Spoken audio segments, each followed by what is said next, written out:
ఎందుకు ఇంత నమ్మకంగా అంటున్నారు? కేటీఆర్ చెప్పినట్టుగా 20,000 ఓట్లు నేను మీరు ఫీల్డ్ జాయిన్ తిరిగిన చేశారా? 3 నెలలుగా కేటీఆర్ 20,000 ఓట్లు మీరు దొంగ ఓట్లు జాయిన్ చేశారంటున్నారు.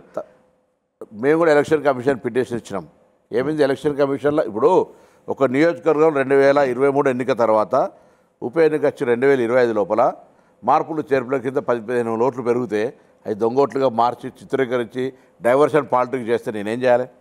ఒకే ఇంట్లో 243 ఓట్లు ఉన్నట్లుగా ఆయన కొన్ని ఆధారాలు బయట పెడుతున్నారు. అసలు ఓట్ చోరీ అంశాన్ని తీసుకొచ్చింది కాంగ్రెస్ పార్టీ, రాహుల్ గాంధీ తీసుకొచ్చారు. రాహుల్ గాంధీ దేశం మొత్తంలో ఇట్లా జరిగిందనంటే నమ్మాలి, జూబ్లీ హిల్స్ లో కేటీఆర్ చెప్తే మాత్రం నమ్మరు మీరు కాంగ్రెస్. నేను ఏమంటున్నా అంటే జూబ్లీ హిల్స్ ఎలక్షన్స్ ప్రచారంలో నేను గల్లీ ఎల్ఎన్ నగర్, కృష్ణానగర్, వెంకటగిరి తిరిగేటప్పుడు అక్కడ చూస్తే ఒక బూత్ ఇట్లా మామూలు ఇట్లా తిరిగి ఇట్లా ప్రచారం చేసి అన్న 4 బూతులు అయిపోయినాయి అంటుంది. నేను 4 బూతులు ఎట్లా అయిపోతాయి అంటే ఒక్కొక్క ఇంట్లో ఇట్లా చూస్తే ఉండే అంత ఎత్తుకు సంబంధించినటువంటి ఇండ్లు 200 ఓట్లు ఉన్నాయి ఒక బిల్డింగ్లో.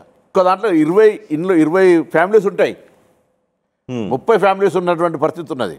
సో సో ఎక్కడ తప్పులు జరగలేదంటారు? ప్రూవ్ చేయండి. మీకు యువర్ పొలిటికల్ పార్టీ